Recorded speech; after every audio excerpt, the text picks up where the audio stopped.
Olá, meus amigos. Deus abençoe vocês. Abençoe muito. Mas a maior bênção que Deus pode nos dar, deixa eu tirar aqui as pessoas que são indigestas. Eu digo indigestas, sabe por quê?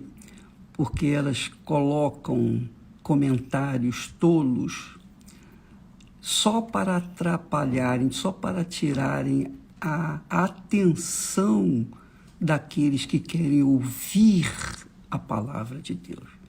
A fé vem pelo ouvir a palavra de Deus. Ouviu?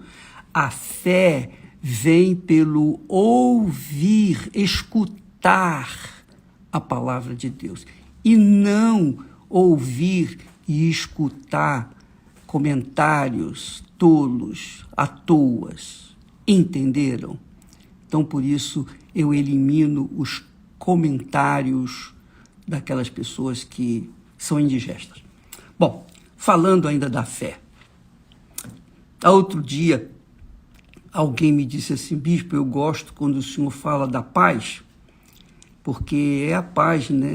Antigamente se falava muito a paz do Senhor, irmão. A paz do Senhor.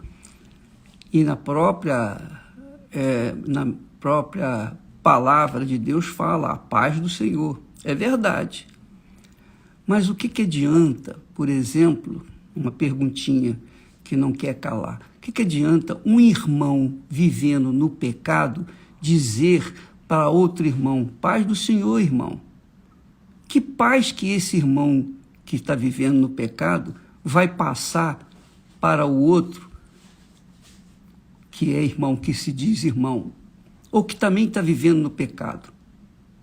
O que uma pessoa que está no pecado pode dar para outra que está vivendo no pecado? Ou o que uma pessoa que está vivendo no pecado pode dar para uma pessoa que não está vivendo no pecado? Então, esse negócio de paz do Senhor, isso é muito relativo. A maior bênção que Deus nos dá, amiga e amigo, a maior paz que Deus nos dá é a consciência limpa, lavada, purificada. Essa consciência lavada, purificada, pelo sangue do Senhor Jesus Cristo, pela fé no martírio do Senhor Jesus, você tem fé no que Jesus fez por você no Calvário, você tem fé, quer dizer, tem certeza que Ele levou e lavou os seus pecados, tirou, você está limpa, justificada diante dEle, então você está em paz com Deus, você tem paz, você tem paz. Então essa paz é que norteia a nossa fé, porque se você tem fé, mas não tem paz, é porque a sua fé é emotiva, a sua fé é nada, não vale nada, não tem nenhum valor, é uma fé natural, não fé sobrenatural, porque a fé natural não traz paz, mas a fé sobrenatural, a fé na palavra de Deus, nas promessas, não só nas promessas, mas nos mandamentos, nas palavras, instruções, nas leis de Deus, essa fé prática é que nos traz paz. Veja só, por favor, se você pudesse abrir a sua Bíblia aí em Romanos capítulo 5, o apóstolo Paulo diz assim: tendo sido, pois, justificados pela fé, quer dizer, nós tornamos-nos justos pela fé. É pela fé que nós nos tornamos justos diante de Deus. Quer dizer, pela fé que nós tornamos-nos merecedores. Já pensou isso? Você ser merecedor da bênção de Deus, ser merecedor da paz de Deus? Pois é, Deus nos dá essa condição de sermos merecedores diante dele, mas por meio de quê? Da fé. Que fé é essa? Fé é certeza. Fé é certeza de que Deus faz aquilo que prometeu que faria, e Ele faz. Então isso é fé, é certeza. Então, amiga e amigo, quando Paulo, o apóstolo da fé, o apóstolo Paulo diz, tendo sido, pois, quer dizer, nós fomos justificados, merecedores, considerados merecedores pela fé, justificados pela fé, merecedores pela fé, temos paz com Deus. Quer dizer, quando nós temos paz com Deus, nós temos uma fé sólida, uma fé consistente, uma fé sobrenatural. E isso significa que nós estamos justificados diante dele. Você só se torna justo diante de Deus quando você tem paz com Deus. E essa justiça, esse merecimento, esses méritos, você alcança pela fé na palavra de Deus, na prática da palavra de Deus, na obediência à palavra de Deus. Muito importante você entender isso, essa química da salvação. Muito importante, porque não são poucos os que se iludem com uma fé fajuta, uma fé natural, achando que herdarão a vida eterna, porque aí vem o diabo e diz assim, não, a minha graça te basta. Deus, afinal de contas, Deus é amor, Ele não vai lançar ninguém no inferno. Ele não lança ninguém no inferno.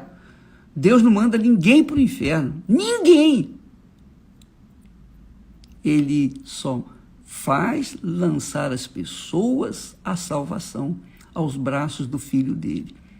Mas como as pessoas são rebeldes, como as pessoas não querem a misericórdia de Deus, não querem aceitar a palavra de Deus, não querem obedecer a palavra de Deus, então Deus não dá a fé.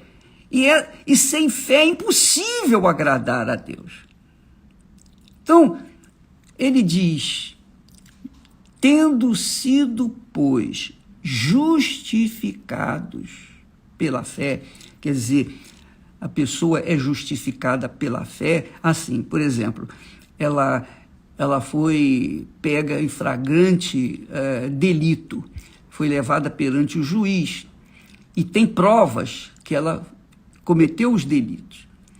E então, aquela pessoa, aquela criatura, o infrator, chega para o juiz e fala, é verdade, o senhor juiz, meritíssimo, eu errei, eu falhei, eu cometi esse delito, sim, eu sou digno de punição, mas eu gostaria que o senhor soubesse que, por exemplo, eu roubei esse pedaço de pão porque eu estava com muita fome. A fome não me deixava outra opção.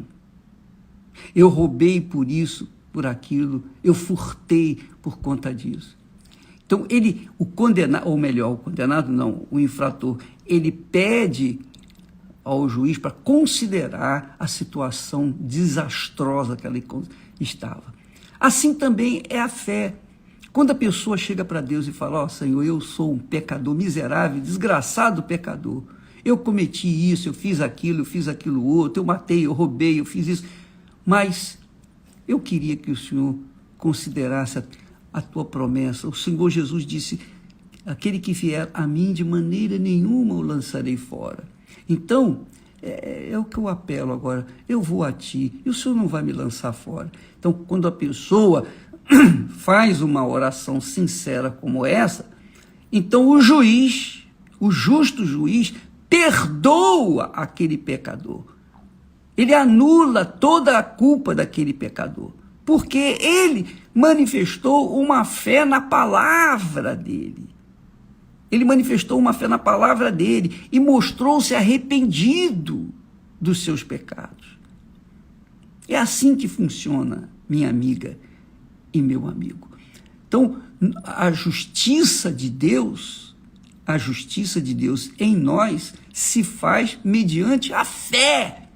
Nós temos fé na palavra dele.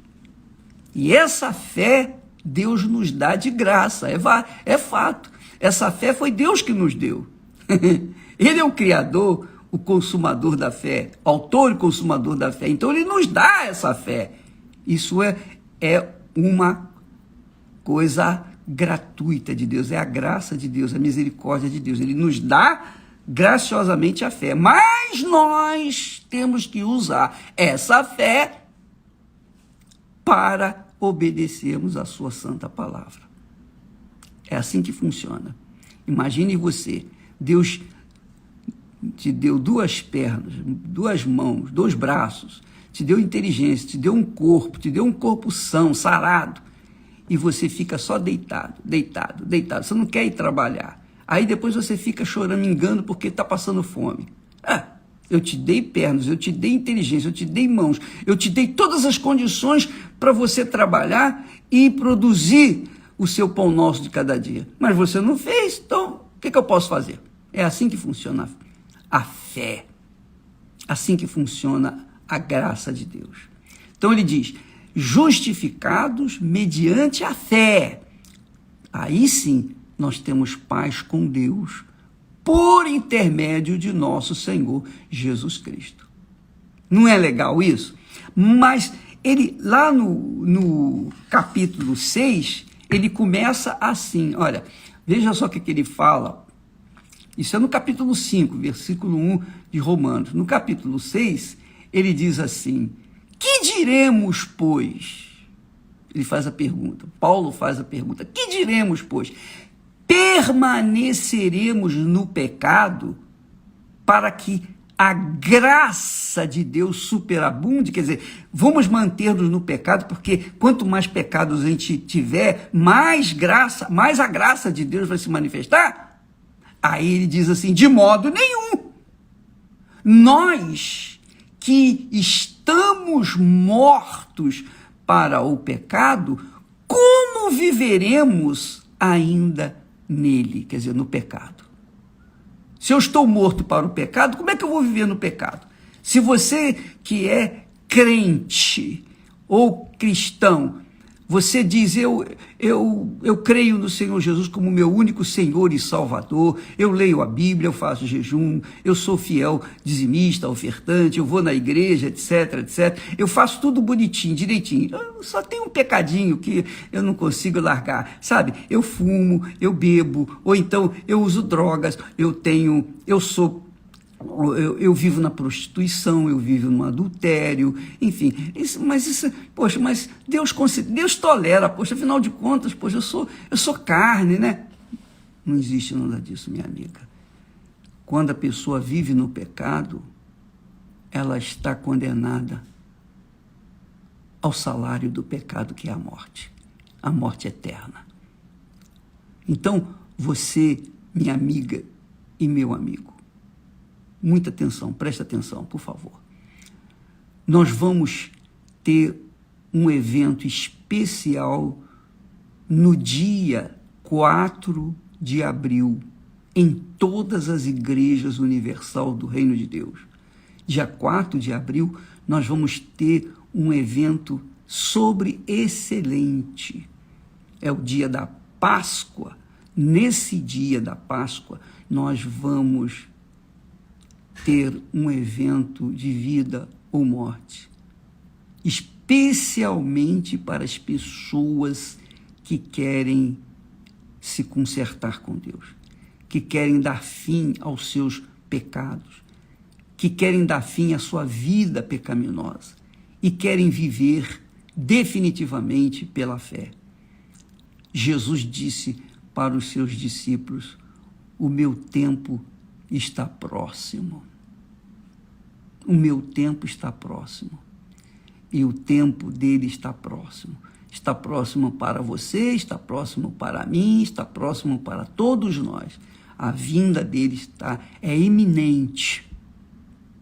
Então, quem quiser se consertar, quem quiser se arrepender, quem quiser verdadeiramente começar do zero zerar todas as suas dívidas para com Deus e começar uma vida nova, prepare-se para o dia 4 de abril, na Santa Ceia da Revolta, ou melhor, da Santa Ceia do Desafio, a Santa Ceia da Decisão. Santa Ceia da Decisão foi a revelação que Deus me deu ontem, à tardinha, e nós vamos prepará-los, assim como os discípulos foram preparar a Santa Ceia para o Senhor Jesus. Nós vamos preparar uma Santa Ceia da Decisão no dia 4 de abril, primeiro domingo de abril, é o domingo da Páscoa. Nós teremos a Santa Ceia da Decisão. Nós vamos explicar direitinho, porque não serão todas as pessoas que vão participar, mas os que vão participar, com certeza, vão receber na hora a resposta de Deus. É isso aí. Você não vai fazer um pedido para a gente levar a Israel e ficar esperando. Não. Você vai receber na hora a resposta de Deus. Santa Ceia da Decisão, 4 de abril. Nós estaremos em todas as igrejas universal do Reino de Deus, num só Espírito, numa só fé, num só coração, diante de um só Deus. E você é o nosso convidado. Prepare-se. 4 de abril, Santa Ceia da Decisão. Santa Ceia da Decisão. Decisão final, para que você receba a resposta na hora, nesse dia, na hora da Santa Ceia. Deus abençoe e até amanhã, em nome do Senhor Jesus. Amém.